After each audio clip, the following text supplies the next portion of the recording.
마가복음 9장 30절부터 40절까지입니다. 마가복음 9장 30절부터 40절까지 신약성경 69쪽에 있습니다. 저와 여러분이 한 절씩 30절부터 40절까지 교독하겠습니다. 제가 먼저 30절 읽겠습니다. 그곳을 떠나 갈릴리 가운데로 지날새 예수께서 아무에게도 알리고자 아니하시니 이는 제자들 가르치심 그 인자가 사람 손에 죽임다 죽은 지 3일 살아나리라는 말씀하셨기 때문입니다. 그러나 제자들은 이 말씀을 깨닫지 못하고 묻기도 두려워하더라. 제자들은 우리가 길에서 서로 토론한 것이 무엇이냐 하시니 그들이 잠잠하니 이는 길에서 서로 누가 크냐 하고 쟁론하였습니다. 그래서 12제자 불러서 누구든지 첫째가 되고자 무사람 끝이 되고 무사람 섬기는 자가 되어야 하리라 하시고 어린아이 하나를 데려다가 그들 가운데 세우시고 안으시며 제자들에게 이르시되 누구든지 이런 어린아이 하나 영접하고 나를 영접하고 누구든지 나를 영접하고 나를 영접하며 나를 보내신 이를 영접하며 요한이 예수께 여짜오되 선생님 우리를 따르지 않는 어떤 자가 주의 이름으로 귀신을 내쫓는 것을 우리가 보고 우리를 따르지 아니하므로 금하였나이다. 예수께서 금하지 말라. 내 이름을 어떡하여 능한 일을 행하고 즉시로 나를 비방할 자가 없느니라. 40절 같이 있습니다. 우리를 반대하지 않는 자는 우리를 위하는 자니라. 아멘. 오늘 본문에서 우리를 향한 세 가지 교훈의 말씀을 받고 같이 기도하도록 하겠습니다. 첫 번째, 예수님이 명령하신 세계복음화의 비전을 가슴에 품어야 합니다. 예수님이 명령하신 세계복음화의 비전을 가슴에 품어야 합니다. 여러분, 예수님은 우리에게 마태복음 28장 19절로 20절에 가서 모든 민족을 제자로 삼으라 고 세계 비전을 명령하셨습니다. 이게 얼마나 큰 비전인데 12 갈릴리에서 제자 삼으신 제자들에게 하신 말씀이고 또 이것은 고스란히 오늘날 우리에게 위임된 예수님의 명령입니다.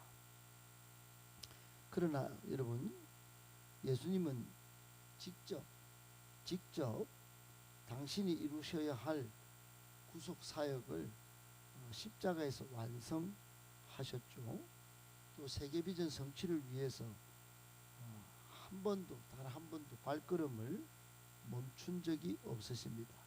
머리 둘 곳이 없고 또 계속적으로 잠잘 곳이 없으면서까지 이 세계 비전 세계 복음화를 위하여 먼저 첫걸음을 내디디셨습니다. 오늘 본문 30절도 그것을 잘 보여주는 모습입니다. 예수님은 어떻게 하셨을까요? 우리가 어제까지 살펴봤지만 변화산의 변형사건 그리고 이어서 내려오니까 논쟁이 있었죠. 논쟁, 즉 귀신 들린 간질병으로 고생하는 아이를 제자들은 못 고쳤는데 그 바람에 서기관들과 제자들이 논쟁이 붙어서 예수님께서 논쟁을 정리하시고 또 그 아이를 귀신을 쫓아내시고 고쳐주셨습니다. 그리고는 어디로 가셨나 보니까 오늘 갈릴리 가운데로 패싱, 즉 지나가셨다, 패싱하셨다는 겁니다. 지금 예수님께서 그곳을 떠나서 변화산 아래에 그 논쟁하는 자리를 떠나서 갈릴리 가운데로 지나가셨습니다. 근데 이상하게도 아무에게도 알리지 아니하셨다. 아무에게도. 갈릴리, 여러분 갈릴리가 어떤 곳입니까? 갈릴리, 예수님께서 가장 많이 전도한 곳입니다. 갈릴리 지방은 예수님의 공생의 사역의 거진 3분의 2 이상을 지내시면서 사역한 곳입니다. 그런데 아무에게도 알리지 않다니는 지금까지 거기서 제자를 부르고 거기서 병을 고치고 거기서 수많은 사람들에게 기적을 베푸시고 그곳을 예수님이 반갑게 나 지나간다 내지는 지나갈 때 사람들이 찾아오도록 그렇게 하시고 그러신 곳인데 오늘은 그냥 패싱 은밀하게 지나가시고 계신 것입니다. 여러분 왜 이렇게 하셨을까요? 왜 예수님이 그렇게 많은 곳에서 그렇게 많은 사람들에게 병을 고치고 가르치고 전도한 곳인데 왜 이렇게 하셨을까? 이유가 두 가지가 있었을 것이라고 생각합니다. 이제 9장을 넘어서 예수님은 십자가의 길, 섬김의 길을 말씀하시면서 어떤 한 지점에 꽂히셨습니다. 그것은 예수님께서 오신 주된 목적지 또 오신 사명지가 바로 구속 사역을 완성할 예루살렘에 꽂히셨기 때문입니다. 예루살렘. 예수님은 예루살렘으로 지금 한 방향으로 가고 계십니다. 마가복음은 다른 복음서에 비해서 그것을 한결같이 보여주는 복음서입니다. 예수님은 갈릴리에서 직진하셔서 예루살렘으로 바로 가시는 겁니다. 이제는 갈릴리에서 더 이상 멈칫거리거나 거기서 시간을 보내거나 하지 않으실 작정인 것입니다. 예수님은 예루살렘에서 십자가에 달려 죽으시려고 지금 하시는 거예요. 그것을 지금 31절 32절이 너무나 잘 보여주는 겁니다. 여러분 예수님은 마가복음 16장 15절 끝에 너희는 온 천하에 다니며 만민에게 복음을 전파하라고 강력히 만민에게 복음 전파할 세계 비전을 강조하셨습니다. 예수님은 당신이 직접 십자가에 달려 죽으시고 거기서 인류 구원에 정말 위대한 하나님의 사명을 성취하시고자 지금 갈릴리에서 예루살렘으로 직진하고 계시고 또 제자들에게 또 우리에게 온 천하에 다니며 만민에게 복음을 전파할 세계 비전을 가슴에 확 심으셨습니다. 불을 지피신 거예요. 여러분 우리에게 주는 교훈이 뭘까요? 예수님이 갈릴리를 패싱하시면서까지 예수님은 몸소 인류 구원의 복음을 실천하고 계시고 이제 세계 비전 성취를 위한 발걸음을 내딛고 계십니다.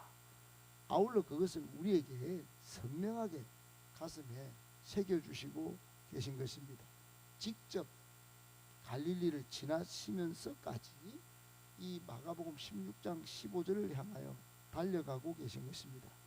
꼭 기억하고 여러분 우리도 온 천하에 다니며 만민에게 복음을 전할 이 예수님이 명령하신 세계 복음화의 세계 비전을 가슴에 품고 오늘도 한 명, 또 내일도 또 한 명 세계 비전 성취를 위해서 사람을 살리고 일꾼을 세우고 온 세계 열방의 하나님 나라를 확장하는 이 명령 잘 지켜 행하는 저와 여러분들 다 되시기를 예수님의 이름으로 축복합니다. 아멘. 두 번째, 예수님은 십자가 고난과 죽음 그리고 부활에 동참하도록 양육하셨습니다. 예수님은 십자가 고난과 죽음 그리고 부활에 동참하도록 양육하셨습니다. 여러분 우리가 예수님을 믿는 이유가 뭐죠? 단순히 복받고 잘 살기 위해서입니까? 아니면 예수님이 마태복음 5장에 말씀하시는 그 참 산상보훈처럼 윤리 도덕을 무장해서 고상하게 살기 위함입니까? 아니면 예수 지식을 무장해서 참으로 다른 세상 사람과 좀 다르게 살기 위함입니까? 여러분, 그럴 수도 있겠지만 그게 전부가 아니죠. 여러분, 복음으로 예수 잘 믿어서 그 복음으로 정말 재밌고 즐겁고 행복하고 황홀한 삶을 살고, 더 나아가서 많은 사람들에게 복음을 전하여 하나님 나라를 이루는 것, 이것 때문에 예수 믿는 것 아니겠습니까? 오늘 31절 32절을 예수님께서 갈릴리 지역을 은밀하게 지나면서까지 그것을 정확하게 보여주고 계신 것입니다. 예수님은 갈릴리 지역을 은밀히 지나가실 필요가 없는데 은밀히 지나가신 이유를 31절에 제자들을 가르치시면서 인자가 사람들의 손에 넘겨져 십자가의 죽음을 당하고 죽은 지 3일 만에 살아날 것을 말씀하셨습니다. 이게 복음입니다. 예, 십자가에 죽고 다시 사는 것, 이게 복음입니다. 예수님이 우리 모든 인류의 죄를 다 뒤집어 쓰고 십자가에 죽으셨다가 다시 영생을 위하여 먼저 살아나신다는 이거, 여러분, 이게 복음입니다. 이 영생의 기쁨, 여러분, 이것을 모르는 사람은 그냥 단순히 현실 생활에 현세계에 그냥 목숨을 걸고 살죠. 여기서 잘 되는 게 자기들은 성공이라고 말합니다. 그러나 우리는 십자가에서 우리의 모든 죄를 다 씻고 또 예수님처럼 다시 부활하여 참된 영생의 기쁨을 누리는 것, 이게 복음입니다. 이게 기쁜 소식이에요. 이게 참된 우리가 붙들 진리인 것입니다. 여러분, 교훈이 뭘까요? 그러나 제자들은 32절에 보면 그걸 깨닫지 못했습니다. 묻기도 두려워했다는 겁니다. 여러분, 성령 받기 전에 제자들은 전혀 복음에 대해서 눈을 뜨지 못했어요. 꼭 우리와 같지 않습니까? 여러분, 아직도 현실 세계의 문제 때문에 전혀 복음에 대한 능력, 그 거대한 진리, 그 원대한 하나님 나라 비전, 이게 전혀 가슴을 울리지 못하는 겁니다. 가슴을 뛰게 하지 못하는 거예요. 여러분, 우리에게 향한 예수님의 요청은 뭘까요? 그러니까 십자가에 동참해라. 자기 십자가를 지고 나를 따라라. 그리고 끝까지 십자가를 지고 따르면 부활에 동참하게 된다. 우리가 복음으로 하나님 나라 완성에 동참하게 된다. 이런 위대한 사명, 위대한 비전 아니겠습니까? 여러분, 십자가와 부활이 없는 복음은 복음이 아닌 것입니다. 십자가 고난과 죽음 그리고 부활에 동참하지 않는 교회가 아닌 것이에요. 예수님은 이 복음에 동참하도록 제자들을 가르치셨습니다. 성령을 받기 전에 예수님의 제자들은 잘 못 깨닫, 오히려 십자가에 예수님이 죽는단 말이야, 묻기도 두려워했지만 성령 받은 후에는 오직 십자가 죽음과 부활을 증언하면서 목숨을 던졌습니다. 순교까지 했어요. 겁없이 담대하게 복음 전했습니다. 여러분, 끝까지 성령까지 받으면서 잘 양육된 제자들로 통하여 오늘 우리에게까지 복음이 전해진 것입니다.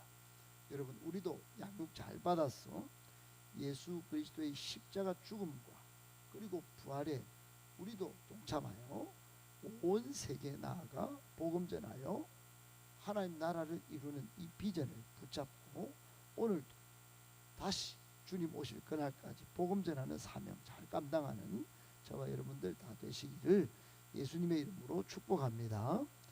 아멘. 마지막 세 번째, 교회는 끊임없이 성도들을 성숙한 복음 진리로 양육해야 합니다.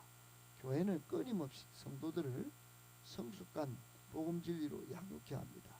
사랑하는 여러분, 오늘 33절 이하에 예수님이 제자들에게 집에 들어갔을 때 질문합니다. 너희들 길에서 토론한 게 뭐냐? 여러분, 예수님은 지금 십자가 죽음과 또 부활에 대해서 말씀하시고 갈릴리를 패싱하면서까지 예루살렘에서 이제 하나님이 보내신 인류 구원의 그 구속의 완성을 위하여 지금 한결같이 예루살렘으로 직진하고 계십니다. 예수님이 인성이 있었기 때문에 예루살렘에서 죽을 것이 너무너무 괴로운 일이었어요. 너무너무. 그런데 예수님을 따르는 제자들은 누가 크냐, 서로 누가 크냐고 쟁론했다고 오늘 본문이 고발하고 있습니다. 진짜 안타까운 모습입니다. 예수님은 십자가에 그 죽으시는 이 복음 사역에 오로지 관심이 있는데 제자들은 그것은 관심이 없습니다. 십자가의 죽음과 부활은 관심 없고 오로지 한 자리 차지할 것, 그 욕심에 사로잡혀 있었던 것이죠. 예수님의 교훈은 오늘 쭉 이어지면서 그런 큰 자리 노리는 제자들에게 앞서려고 하면 끝에 가고, 그리고 섬기는 자가 되어야 된다. 그리고 겸손히 어린아이 같은 이런 아이를 영접하는 겸손함이 있어야 된다. 아울러 요한이 묻습니다. 요한이, 선생님, 귀신을 쫓아내면서 예수 이름으로 그러면서도 우리를 안 따라오는 이런 아이들이 있었는데, 이런 친구들이 있는데 우리가 너희는 안 돼 이렇게 말했는데 어떻게 할까요? 그러니까 예수님이 안 된다, 금하지 마라. 예수 이름으로 바로 뭐 이런 능력 행하는 사람들이 있다면 즉시로 뭐 그걸 나를 비방하고 이럴 사람들이 아니니 관용하고 용납해야 된다. 그리고 40절에 우리를 안 반대하면 우리를 위하는 자니까 놔둬라. 일단은 잘 모르니까 그 미성숙한 사람들이라도 일단은 용납해야 된다. 이렇게 말씀하셨습니다. 사랑하는 여러분, 한마디로 예수님은 지금 우리에게 성숙하지 않은 어린아이나 또 예수 이름으로 귀신을 쫓아내지만 아직 예수님을 따르는 정도가 되지 않는 사람이라도 끝까지 섬김과 사랑으로 끊임없이 성숙한 복음 진리로 양육해야 함을 말씀하고 계신 것입니다. 우리에게 주시는 교훈이 뭘까요? 미성숙한 신앙인을 성숙한 신앙인으로 양육을 해야 된다는 겁니다. 교회가 해야 될 일입니다. 아주 중요한 사역입니다. 섬기는 자가 많은 교회가 성숙한 교회입니다. 약한 자를 잘 영접하고 친구가 되어주는 교회, 그런 성도로 우리가 양육시켜야 하는 것입니다. 양육이 안 된 그런 성도가 있다면 그건 미성숙한 교회일 수 있습니다. 꼭 기억하고, 여러분, 우리도 먼저 양육받고 또 미성숙한 성도들을 성숙한 복음 진리를 양육하는 일, 끊임없이 해야 될 일인 줄 알고 계속해서 영적 성장의 지름길에 한 명이라도 더 세워 정말 예수님을 닮은 제자로 만들어내는 일 같이 잘 감당하실 수 있게 되시기를 예수님의 이름으로 축복합니다.